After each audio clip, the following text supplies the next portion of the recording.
Les déportés ont vécu la déportation. Et donc, pour les adolescents et les adultes auxquels ils s'adressent, c'est quelque chose de plus crédible que lorsque c'est quelqu'un qui n'a pas été déporté. Il faut que les jeunes sachent qu'une idéologie qui rejette l'autre et qui le condamne à mort, elle entraîne cette situation, cette abomination qu'a été la déportation et la mort de tant de gens. Maintenant, nous allons faire place au film sur Frania Averland, qui est un film bouleversant, je dois vous le dire.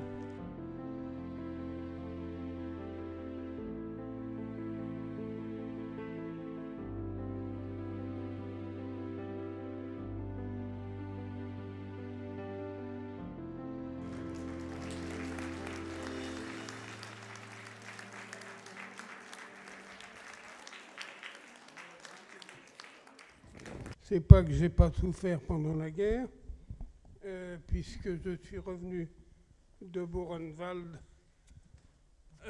sans mon père, et ma mère était morte à Ravensbrück de son côté. J'étais donc orphelin. Qu'est-ce que j'étais, moi, quand j'avais 10 ans? Je suis né en 1930, quand la guerre a éclaté, 39, et puis 40, ben, j'étais un petit garçon de 9-10 ans, qui allait à l'école communale. Hein. Nous habitions le Vésinet, dans la banlieue ouest. Alors quand est-ce que ça commence à se gâter? Eh bien ça se commence à se gâter en 42. Les Juifs sont obligés de porter sur leur veste ou sur leur chemise une étoile jaune. Mais mes parents ont commencé à se rendre compte que ça sentait très mauvais. Et qu'est-ce que nous avons fait? Nous avons été en zone sud qui n'était pas occupée. Et nous sommes arrivés à Toulouse. Nous avions des amis, nous avions une partie de la famille qui était réfugiée. Il y avait des tas de réfugiés en zone sud. Il y avait les Alsaciens, les Lorrains, etc. Il n'empêche que nous avons fini par être arrêtés parce que, probablement dénoncés. On arrive donc à Buchenwald, les hommes descendent, moi j'ai suivi mon père. Ce qui s'est passé, c'est qu'au départ, comme mon père était âgé, moi j'avais 14 ans, j'étais un gosse. Un certain nombre de gens dans le camp ont dit on ne va pas les faire travailler trop, et donc on va les mettre en camp de quarantaine. Et je suis resté donc sans travailler avec mon père pendant 4 mois et demi. Alors vous dites c'est fantastique, il n'a rien vu ce type-là. Oui, mais vous êtes dans des cages à lapins, c'est-à-dire que ce sont des trous dans lesquels vous avez dessus qui sont avec plusieurs étages et vous avez de la paille au milieu. Et il faut se loger là-dedans. Au bout de 4 mois et demi, mon père et moi, on nous a envoyés en commando. Dans ce commando, le capot du commando, le capot, c'est-à-dire le responsable détenu, qui était un communiste allemand, il m'a protégé. Mon père, un peu, mais moi, après la mort de mon père, il m'a protégé fantastiquement. Par contre, mon père n'a pas pu résister, il avait près de 62 ans. Il est mort d'épuisement. Ensuite, c'était pas fini pour moi parce qu'on nous a rapatriés sur le camp central, Buchenwald. Je n'ai fait que 10 jours de marche de la mort, ça s'appelle des marches de la mort. Mais quand je suis arrivé à Buchenwald, je ne tenais plus debout.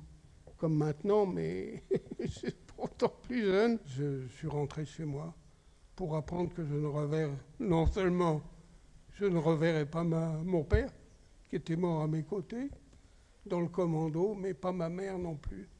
Et ma sœur, elle, a dû sa libération et sa sauvegarde au comte Bernadotte, le président de la Croix-Rouge suédoise, qui a négocié avec Himmler, le chef des camps, je dirais, la libération anticipée d'une partie des femmes de Ravensbrück.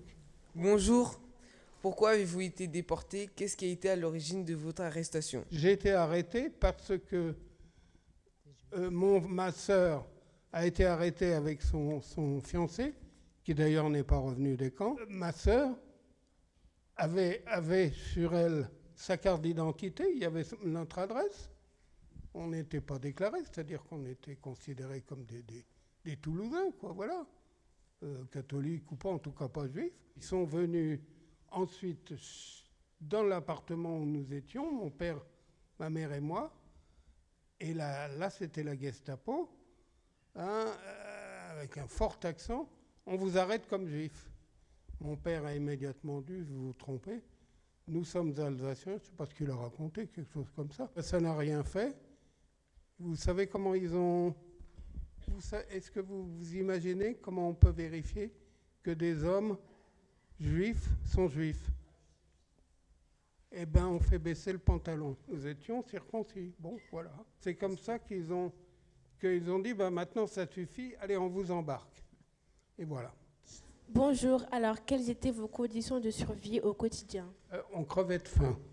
C'est-à-dire que j'avais le matin quelque chose qui ressemblait à du thé mal passé, hein, c'est-à-dire que c'était plutôt de l'eau bouillie. À midi, on avait un bouillon avec très peu de viande, même pas, et puis je sais pas, des légumes, enfin une espèce de bouillie avec des légumes, etc. Et puis le soir, rien. Donc, de quoi crever de faim quand on a 14 ans? Ce que je peux vous dire, c'est que j'ai eu faim tout le temps, mais quand je suis rentré chez moi, j'ai vu des médecins, on m'a tout de suite soigné. Et en fait, j'avais rien. Je me portais pas mal. Ce qui est exceptionnel pour les gens qui rentraient de déportation. Bonjour, quand vous avez été porté, il y a sûrement eu un moment où vous avez eu vraiment peur. Et c'était quand? Et à ce moment, est-ce que vous vous êtes dit que vous alliez vraiment mourir? Peur de mourir? Oui. Écoutez, le moment où j'ai eu peur de mourir, c'est pendant la marche de la mort. Pas avant. Je ne tenais plus debout. Je me mettais de côté parce que j'avais une dysenterie terrible 20 fois par jour. Je ne pouvais plus marcher. J'étais au bout du rouleau. Et si on ne m'avait pas mis... Et là, je me suis dit, je vais mourir. Bonjour. C'est quoi le pullover de Buchenwald? Oui, alors le pullover de Buchenwald, je m'en explique au début du livre, d'ailleurs, dans l'avant-propos, je crois. Ça rend hommage à mon père. Arrivé à Buchenwald, je ne sais pas quand, peut-être plus tard, quand il faisait froid, il m'a dit, Bertrand, j'ai échangé un pullover contre du tabac.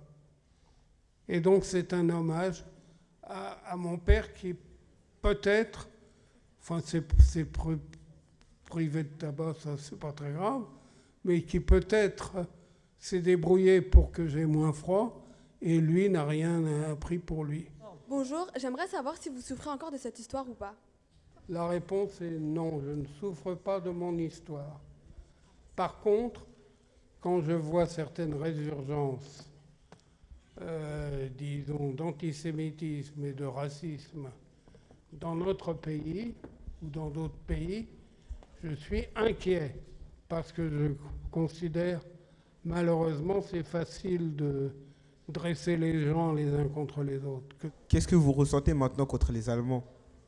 Quand je parle à des jeunes Allemands, ils me disent « Qu'est-ce que vous pensez du peuple allemand ?» Et je réponds « Je ne pardonne pas aux nazis.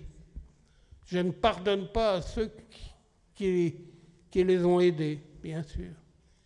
Je ne pardonne pas à ceux qui les ont laissés faire. » Entre parenthèses, la majorité du peuple allemand. Ils n'ont rien fait.